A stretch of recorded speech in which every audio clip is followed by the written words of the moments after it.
Olá, irmãos e irmãs, muito bem-vindos a mais um momento de meditação do Santo Evangelho com o Padre Luciano de Almeida. Hoje, sexta-feira, dia 27 de setembro, e a igreja hoje nos apresenta a memória de um grande homem, um apóstolo da caridade, São Vicente de Paulo, falecido em 1660 na cidade de Paris. Um homem que fundou duas congregações dedicadas à caridade, um homem que no seu trabalho pelos idosos, pelas crianças, pelos órfãos, pelas viúvas, fez a graça de Deus acontecer. Eu venho de uma região no Brasil onde a Conferência Vicentina é muito forte, as obras de caridade são imensas e a graça de Deus acontece através desses homens e mulheres que no carisma de São Vicente levam adiante esse ideal. E eu quero te convidar, por intercessão de São Vicente, a iniciar comigo esse momento, invocando a presença de Deus entre nós. Em nome do Pai, e do Filho e do Espírito Santo. Amém. E agora, nós vamos tomar em mãos a palavra que está no Evangelho de São Lucas, capítulo 9, versículos de 18 a 22. Aconteceu que Jesus estava rezando num lugar retirado e os discípulos estavam com ele. Então Jesus perguntou-lhes: "Quem diz o povo que eu sou?" Eles responderam: "Uns dizem que és João Batista, outros que és Elias, mas outros acham que és alguns dos antigos profetas que ressuscitou." Mas Jesus perguntou: "E vós, quem dizeis que eu sou?" Pedro respondeu: "O Cristo de Deus." Mas Jesus proibiu-lhes severamente que contassem isso a alguém e acrescentou: "O Filho do Homem deve sofrer muito, ser rejeitado pelos anciãos, pelos sumos sacerdotes e doutores da lei. Deve ser morto e ressuscitar no terceiro dia." Palavra da salvação. Glória a vós, Senhor. Irmãos caríssimos, vejam, agora na continuação do trecho evangélico que nós meditávamos ontem, segundo a narrativa de São Lucas, nós vemos que Jesus é quem pergunta aos discípulos quem é ele para os homens. Na cena de ontem, nós víamos Herodes perguntando aos seus conselheiros, também certamente aos sumos sacerdotes e chefes do povo, quem era Jesus. Agora é o próprio Jesus quem quer saber o que as pessoas dizem a seu respeito. Não porque ele queria sentir-se o maioral, sentir-se importante, saber se sua fama estava crescendo, se seus seguidores estavam dando like a todo o seu trabalho de evangelização. Nada disso. Jesus queria arrancar dos seus, ou seja, dos discípulos, arrancar do mais profundo da sua alma essa resposta que é basilar para a caminhada de qualquer cristão. Quem é Jesus para mim? Quem é Jesus para você? Para mim, Padre Luciano, um amigo que está comigo em todos os momentos, que ouve os meus lamentos, que traz consolo às minhas angústias, que me sustenta na perseguição, que me dá o que eu necessito, que me ampara nos momentos mais difíceis da minha vida, que se alegra comigo nas minhas pequenas vitórias, na minha luta contra o pecado, que me dá a força suficiente para não desistir do chamado e da missão que Ele mesmo me concedeu. Esse é Jesus para mim.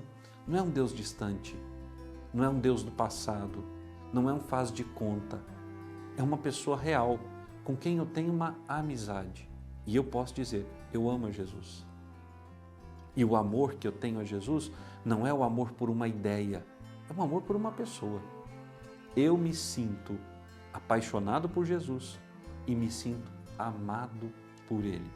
E eu poderia passar aqui horas dando testemunho de todas as vezes em que eu senti o amor de Jesus, de todas as vezes em que eu tive a certeza de que Ele é o ungido de Deus, ou seja, o Cristo de Deus. Testemunhos da presença de Jesus na minha vida eu tenho aos milhares. Mas agora eu quero lançar para ti uma pergunta. Quem é Jesus para ti? Quais são os testemunhos que você tem a dar diante dos homens da presença de Jesus na sua vida? Quais foram as palavras que Jesus te dirigiu na sua oração? Quais foram os sentimentos que vieram à sua alma e ao seu coração quando recebeste a Eucaristia pela primeira vez ou quando a recebes ainda hoje nas missas em que participa? Qual é a sua sensação e qual é a convicção do seu coração e da sua alma quando você responde na Santa Missa: Ele está no meio de nós? Quem é Jesus para ti? Se você não souber responder a essa pergunta, eu creio, irmão caríssimo, que te falta ainda uma experiência real com esse Senhor. E se te falta uma experiência real com esse Jesus, é porque te falta fé. A fé é a certeza das coisas que eu não vejo. A fé me dá a certeza de que este homem morreu e ressuscitou por mim. A fé me dá a certeza de que este homem continua presente no meio daqueles que estão reunidos em seu nome. A fé me mostra que por trás do véu do sacramento, por trás da aparência de pão da Eucaristia, está o corpo do Senhor, glorificado, vitorioso, verdadeiro. Eu sei dizer aos homens e mulheres quem é Jesus para mim. Mas e você? Sabe dizer aos homens e mulheres do seu tempo, do seu convívio, daqueles que estão circulando o seu ambiente, daqueles que gravitam ao redor de si, quem é Jesus para você? Dessa pergunta vai depender toda a ação evangelizadora que você se dispuser a fazer em prol do reino dos céus. Da resposta a essa pergunta vai depender o sucesso da pregação que você vai empreender em nome de Jesus. Da convicção acerca da divindade e do senhorio de Jesus na sua vida vai depender a sua chegada ao céu. Eu quero ir para o céu. E você? Já se perguntou? Deseja, sonha com este dia em que chegará diante do Senhor e ouvirá dele: vinde bendito, vinde bendita. Tomai posse daquilo que o Pai preparou para ti desde toda a criação, desde o início dos séculos, e receber dele um abraço.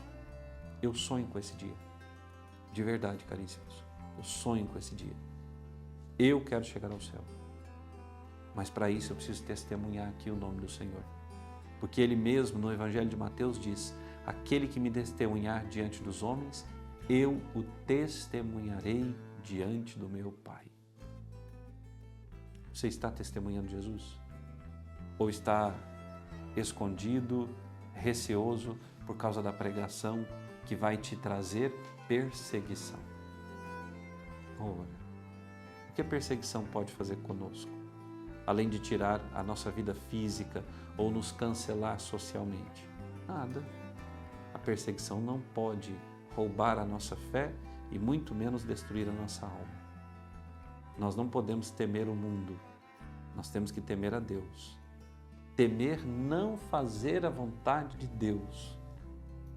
Temer não estar na graça dEle. Vamos pedir a bênção do Senhor? O Senhor esteja convosco. Por intercessão da bem-aventurada Virgem Maria, de São José, seu esposo, e São Miguel Arcanjo, desça sobre vós, vossa família, vosso trabalho, sobre todas as vossas necessidades materiais e espirituais, e permaneça para sempre a bênção de Deus Todo-Poderoso, Pai, Filho e Espírito Santo. Amém. Até amanhã.